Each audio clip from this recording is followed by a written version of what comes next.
আসসালামু আলাইকুম রহমতুল্লাহি ওবরাকাতুহ। আলহামদুলিল্লাহ আলহামদুলিল্লাহি নাহমাদুহু ওয়া নাস্তাঈনুহু ওয়া নাস্তাগফিরুহু ওয়া নু'মিনু বিহি ওয়া নাতাওয়াক্কালু আলাইহি ওয়া নাউযু বিল্লাহি মিন শুরুরি আনফুসিনা ওয়া মিন সাইয়্যাতি আ'মালিনা। من يهده الله فلا مضل له ومن يضلله فلا هادي له ونشهد أن لا إله إلا الله وحده لا شريك له وأن محمدا عبده ورسوله الذي أرسله بالحق بشيرا ونذيرا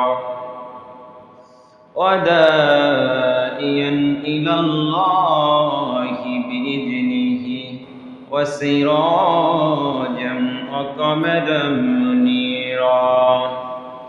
أما بعد فأعوذ بالله من الشيطان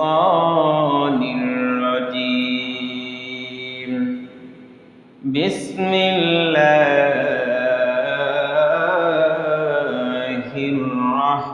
الرحمن الرحيم. وقضى ربك ألا تعبدوا إلا إياه وبالوالدين إحسانا. إما يبلغن عندك الكبر أحدهما أو كلاهما فلا تقل لهما أف ولا تنهرهما وقل لهما قولا كريما واخفض لهما جناح الذل من الرحمة وقل رب ارحمهما كما ربياني صغيرا. إن الله وملائكته يصلون على النبي يا أيها الذين آمنوا صلوا عليه وسلموا تسليما. محبت بلي اللهم صل على سيدنا مولانا محمد وعلى آل سيدنا مولانا محمد. উড়ে যারে বীরভদ্র বালাটারির হাওয়া, উড়ে যা তুই মদিনায়, উড়ে যারে বীরভদ্র বালাটারির হাওয়া, উড়ে যা তুই মদিনায়। এই আশিকদের খবর দিও নবী পাক রওয়া যায়। আল্লাহুম্মা সাল্লি আলা সাইয়্যিদিনা মাওলানা মুহাম্মদ ওয়া আলা আলি সাইয়্যিদিনা মাওলানা محمد.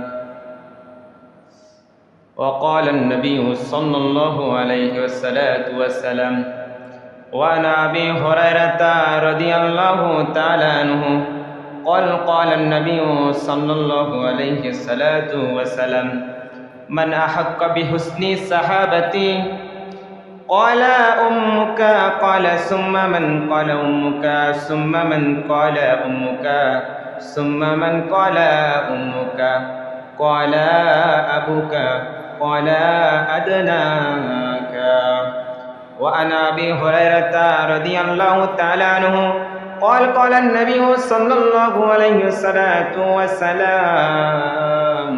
رغم أنفه رغم أنفه رغم أنفه قيل من يا رسول الله من أحق بحسن صحابتي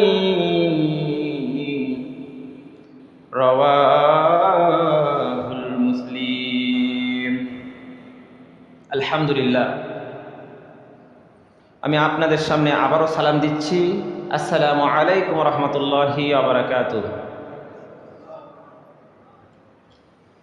আপনারা কি আমার উপর রাগ করেছেন? আমার কাছে আপনারা কি কোনো অর্থনৈতিকভাবে আমার সঙ্গে আপনাদের লেনদেন রয়েছে? আপনারা কি টাকা পান আমার কাছে?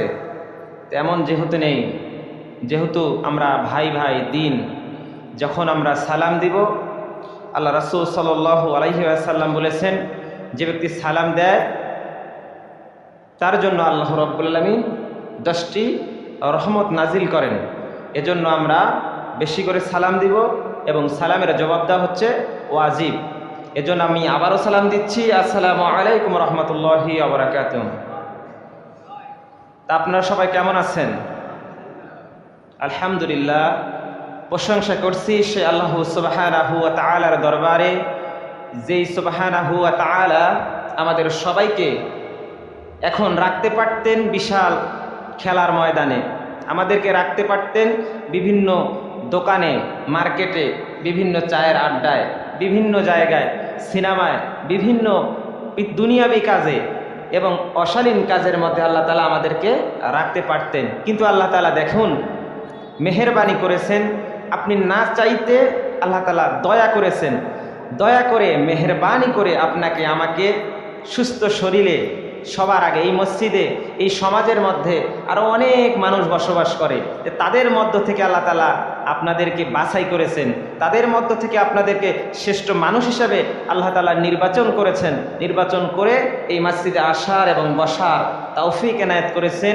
সেজন্য সে মহান রবের প্রশংসায় এবং যে মহান আল্লাহ সুবহানাহু ওয়া তাআলা আমাদের সবাইকে পারতেন অন্যান্য নবী রাসূলগণ পর্যন্ত এই নবীর উম্মত হওয়ার জন্য চেষ্টা করেছেন, কিন্তু আমরা কোনো প্রকারের দরখাস্ত করি নাই, কোনো প্রকারে আবেদন করি নাই, তারপর আমাদেরকে শ্রেষ্ঠ নবীর উম্মত বানিয়েছেন, শ্রেষ্ঠ কিতাব আল কুরআনুল কারীম আমাদেরকে দান করেছেন।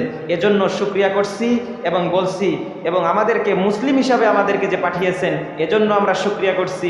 শুকরিয়া তো করে আমরা শেষ করতে পারবো না, নিআমান কাসীরান, কত নিয়ামত আল্লাহ তাআলা আমাদেরকে দিয়েছেন, তারপরেও আমরা শুকরিয়া করছি, আমাদের হৃদয় নিংড়ানো সমস্ত ভালোবাসাকে উজাড় করে দিয়ে বলছি আলহামদুলিল্লাহ। দরুদ ও সালাম মানবতার মুক্তির দূত, দোজাহানের বাদশা, কামিয়াব, তিনি ছিলেন একাধারে রাষ্ট্রনায়ক, সফল রাজনীতিবিদ, সফল বাবা, সফল শিক্ষক, সকল চারিত্রিক গুণের গুণান্বিত রহমাতাল লিল আলামিন, দুনিয়ার জন্য, আমাদের জন্য আদর্শিক রোল মডেল হিসেবে তিনি ছিলেন এমন একজন নেতা, অবিসংবিত নেতা, যিনি পৃথিবীর কিয়ামত হয়ে যাবে তারপরে এরকম নেতা আর দ্বিতীয়বার আর পৃথিবীতে আসবেন না, এমন একজন নেতাকে আমরা পেয়েছি রাসূল হিসেবে, আদর্শিক নেতা হিসেবে। এজন্য সে রাসূলের মাহাব্বতে শানে আমরা দরুদ পড়ছি সাল্লাল্লাহু আলাইহি ওয়াসাল্লাম। সম্মানিত হাজিরিন, আমি আপনাদের সামনে পবিত্র কোরআনুল কারীমের 15তম পারা, এই 15তম পারার সূরা বানী ইসরাঈল এর থেকে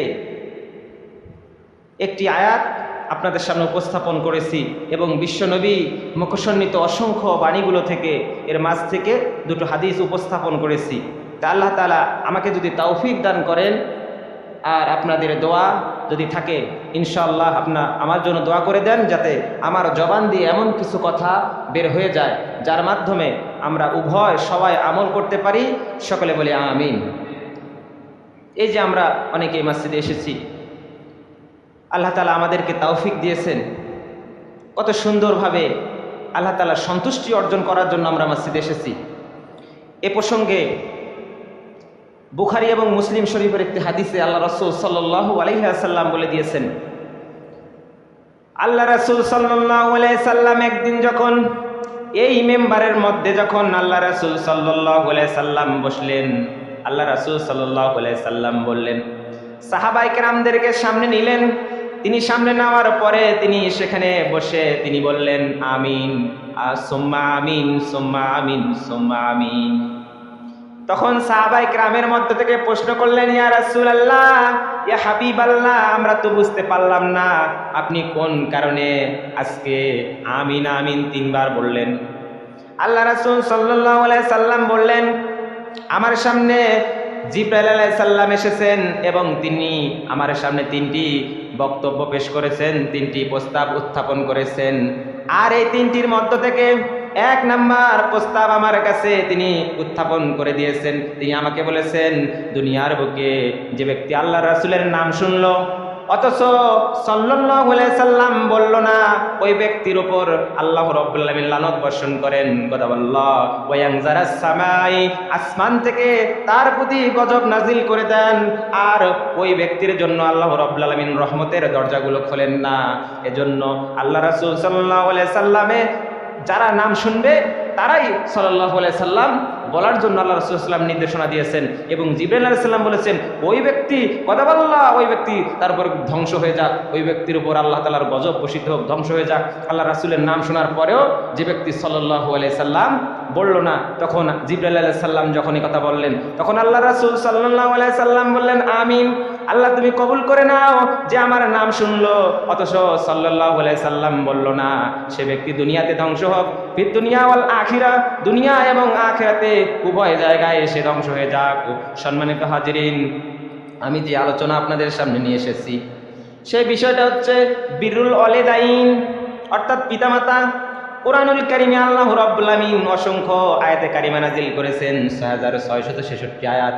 এর মধ্য থেকে আল্লাহ রাব্বুল আলামিন অনেকগুলো আয়াত কেবলমাত্র পিতামাতার খেদমতের ব্যাপারে অসংখ্য আয়াতে কারিমার মধ্যে আল্লাহ রাব্বুল আলামিন বর্ণনা করে দিয়েছেন।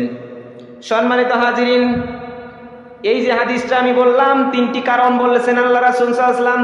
দ্বিতীয়ত বলেছেন ওয়াবিল ওয়ালিদাইনি ইহসানা, আর যারা তাদের বৃদ্ধ অবস্থায় তাদের পিতামাতাকে পেল, আহাদুহুমা আও কিলাহুমা ফালা তাকুল্লাহুমা, যারা উভয় অবস্থায় ওই যে যখন বৃদ্ধ অবস্থা উপনীত হয়ে যাবে পিতামাতা, এমন অবস্থা যখন তাদেরকে পেয়ে গেল, পাওয়ার পর হুয়া জান্নাতুকা হুয়া নারুকা, তারাই তোমার জান্নাত আর তারাই তোমার জাহান্নাম। যারা অর্জন করতে পারলো না, ওই সমস্ত মানুষদের জন্য দুনিয়া থেকে ধ্বংস, আখিরাতেও ধ্বংস।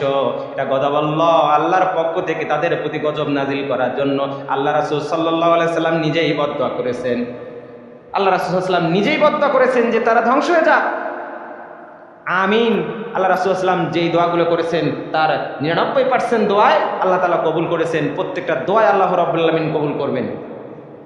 সম্মানিত হাজিরিন, এজন্য আমাদেরকে এই বিষয়গুলো খেয়াল রাখতে হবে।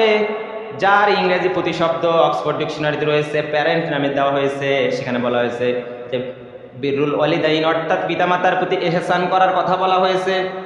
আমাদেরকে দুনিয়ার মুখে আমরা কিন্তু দেখতাম না। আমাদের পিতামাতারা যদি আমাদেরকে দুনিয়ার বুকে না আনতেন, তাহলে আমরা কোশ্চিন কালেও কিন্তু এই দুনিয়ার বুক আমরা কখনো দেখতে পেতাম না। আল্লাহ রাব্বুল আলামিন এই কুরআনুল কারীমের সূরা ইসরার এই বানি ইসরাইলের 23 নম্বর আয়াতের মধ্যে আল্লাহ রাব্বুল আলামিন বলে দিচ্ছেন, ওয়াকাদা রাব্বুকা আল্লা তা'বুদু ইল্লা ইয়্যাহু ওয়া বিল ওয়ালিদাইনি ইহসানা।